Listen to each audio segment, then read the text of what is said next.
अपना बाबा फैलबूस ते तो शुक्रिया अदा करो हुकूमत का कि तुहानू ठीक करके दे रहे हैं। वो क्या किसी ने खूब कहा कि अखियां मीट के किसने कहा?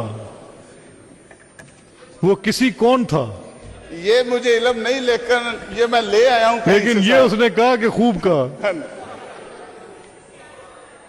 अखियां मीट के कंबन नालो क्यों ना अखियां खोल के मरिया जाए। अखियां मीट के कंबन नालो क्यों ना अखियां खोल के मरिया जाए। चुप रह के भी मर जाना है, क्यों ना कुछ बोल के मरिया जाए। जनाबे स्पीकर, मेरी कायद, मेरी लीडर, सुपर सीएम पंजाब मोहतरमा मरियम नवाज शरीफ ने पंजाब की तारीख में अकलीतों के लिए वो काम किए जिसकी माजी में कोई मिसाल नहीं मिलती। उन्होंने इसी हाउस में ये छोटी बात नहीं कि ये बात कही कि अकलीतें जो हैं वो मेरे सर का ताज हैं। उन्होंने मिनॉरिटी कार्ड दिया, डेवलपमेंट फंड जो है वो बढ़ा दिया, स्कॉलरशिप फंड बढ़ा दिया, बेशुमार हमारे मजहबी त्योहारों पे उन्होंने अपनी जो मोहब्बत है उसको ज़ाहिर किया। वहाँ जनाबे स्पीकर, चंद अफसरान के एक ऐसे कारनामे की वजह से पूरी दुनिया में इस अमल की वजह से पाकिस्तान और हुकूमत की जो है वो बदनामी हो रही है। ये 1915 में एफसी कॉलेज को ये जगह लीज पे दी गई और वहाँ उन्होंने जो मेल तालिब इल्म है उनके लिए हॉस्टल बनाया। और 1975 को जब हमारे ये अदारे नेशनलाइज हुए तो उसको भी कर लिया गया और 2005 में वापस किया गया। होता यूं है कि एक शो का नोटिस दिया जाता है एफसी यूनिवर्सिटी की इंतजामिया को। उसमें दो बातें की जाती हैं कि आपने जो किराया अदा नहीं किया और यूविंग हॉल की तलीम जो हाल है वो तलीमी मकसद के लिए इस्तेमाल नहीं हो रहा, जबकि शुरू से ही वहां जो तालिब इल्म थे वो ठहरते थे और उनको कमर्शियल किराया डाला जा रहा है उस वक्त का जब ये अदारा उनके पास भी नहीं रहा। जनाबे स्पीकर, जब ये बिल्डिंग 30 साल हुकूमत के अपने पास रही, उस 30 सालों का जो किराया है वो उनको कमर्शियल किराया कहा जा रहा है कि आप इसका जो कमर्शियल किराया है वो जमा कराएं। और 26 मार्च 2026 को बोर्ड ऑफ रेवेन्यू उनको एक शो का नोटिस जारी करता है जिसके वो तमाम दस्तावेज के साथ मुफस्सल रिपोर्ट के साथ जमा कराते हैं। उसके बाद 27 अप्रैल 2026 को बोर्ड ऑफ रेवेन्यू ने फिर बुलाता है और वो अपना मुकम्मल जो मौक़िफ़ है वो पेश करते हैं, लेकिन इंतजामिया को कुछ भी नहीं बताया जाता।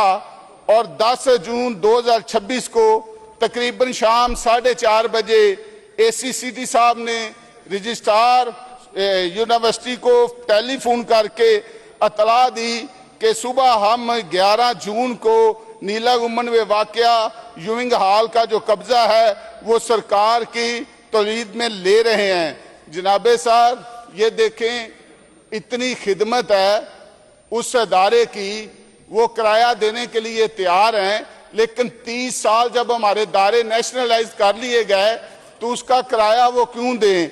और उनकी जो बड़ी बात मैं आपको बताऊं कि इस वक्त वहां 10,000 जो बच्चा है वो तालीम हासिल कर रहा है, उसमें 6-7% जो बच्चे हैं वो मिनॉरिटी से हैं, बाकी तमाम बच्चे जो हैं वो भी हमारे ही बच्चे हैं और वो मेजॉरिटी से हैं।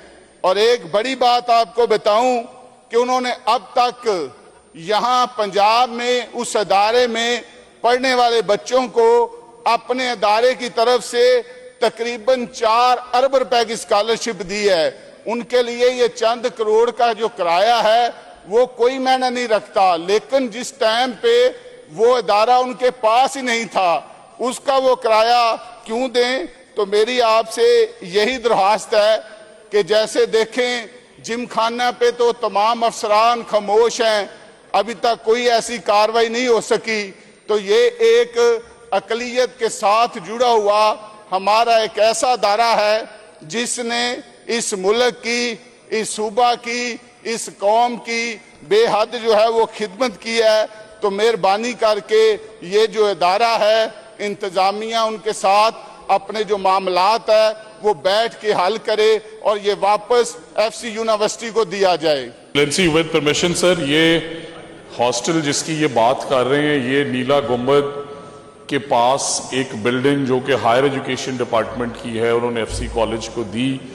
पिछले 20 साल से ये बिल्डिंग बंद, खाली और भूत बंगले का मंजर पेश कर रही थी। We are very grateful to the world city authority जिन्होंने उस सारे इलाके को सर वो रिहैबिलिटेट करके ओरिजिनल शेप में रिस्टोर कर रहे हैं। इस पे ऑलरेडी एफसी कॉलेज की सारी इंतजामिया को मैंने खुद होस्ट किया और उन्हें ये ब्रीफ किया कि हायर एजुकेशन डिपार्टमेंट ने ना इसका पोजेशन लिया है, ना ही हम लेना चाहते हैं, ना ही हमारी ख्वाहिश है। इट इज जस्ट रिहैबिलिटेशन जो कि वर्ल्ड सिटी अथॉरिटी कर रही है। और वर्ल्ड सिटी वालों से जब हमने राब्ता किया तो उन्होंने कहा सर हम तमाम बिल्डिंग्स रिहैबिलिटेट कर रहे हैं और उन्हीं डिपार्टमेंट्स को या इदारों को देंगे जिनकी ये मलकियत है। तो सिरे से ऐसी बात ही कोई नहीं है। और मैंने एफसी कॉलेज में sir with your permission madam chief minister ने इस साल एफसी कॉलेज को सीएम होनहार स्कॉलरशिप और लैपटॉप के लिए भी एलिजिबल कर दिया। जिस वन थैंक यू सर। वो अपना बाबा फैलबूस ते तो शुक्रिया अदा करो हुकूमत दा कि तुहानू ठीक करके दे रहे हैं। सर, मैं राणा साहब की गैर मौजूदगी में भी इनका और एक सीएम साहबा का शुक्रिया अदा किया जो कि इन्होंने बहुत बड़ा काम किया पंजाब में बचने वाली मिनॉरिटी के लिए कि अब उन तमाम बच्चों को स्कूल में अपनी अपनी जो भी तालीम है वो पढ़ाई जाएगी। तो अब भी मैं राणा साहब का शुक्रिया अदा करता हूँ और इस बात पे भी शुक्रिया अदा करता हूँ। लेकिन जनाब मेरे पास ये 3 उनके लेटर हैं जो उनके रेक्टर जो है वो एक फॉरनर गोरा है जिसने लिखे हैं। उसमें उन्होंने शोकाज का नोटिस दिया है और वो जो रिलीज उन पे उन्हें दी गई थी जगह, वो रिलीज जो है उसको खत्म कर दिया गया है। नहीं, ये मिस्टर फैलबूस, ये बिल्डिंग प्री पार्टीशन है जी। अब उसको उसकी असल शक्ल में आपको रिहेबिलिटेशन के प्रोग्राम में वो बहाल करके दे रहे हैं, तो इस पे आपको क्या एतराज है? सर, हमें तो ये बड़ी खुशी की बात है, मैं तो शुक्रिया अदा करता हूँ। लेकिन मैं चाहता हूँ कि उस इंतजामिया को, रजिस्ट्रार साहब को, रेक्टर साहब को, उनके इल्म में ये बात नहीं, उनको ये बताई जाए। मैं भी उनको बताऊंगा। ये तो हमारे लिए बड़ी तो जब मिनिस्टर साहब ने फ्लोर ऑफ द हाउस कह दिया और ये तो इतना बड़ा प्रोग्राम है लाहौर की सारी हेरिटेज बहाल करने का, उसमें ये भी हेरिटेज का हिस्सा है। जी जी राणा साहब। Given a minute sir, already rector साहब को, इनके बोर्ड के मेंबर्स को हम 2 हफ्ते पहले बुला के एचईडी में हाउस करके उन्हें ब्रीफ कर चुके हैं और वो हमारा शुक्रिया भी अदा कर। चलो, तो आप भी उनको बता दें, असेंबली के अंदर भी उन्होंने ये कहा है, आपने ये 0 आवर दिया था जिस पे आपको मिनिस्टर साहब ने एश्योर किया है ताकि आपकी भी उनसे कम्युनिकेशन हो जाए जैसे जी। उन्होंने मैं कौम की तरफ से मिनिस्टर साहब का, सीएम साहबा का और आपका शुक्रिया अदा करता हूँ। जी मिस्टर फैलबूस, थैंक यू।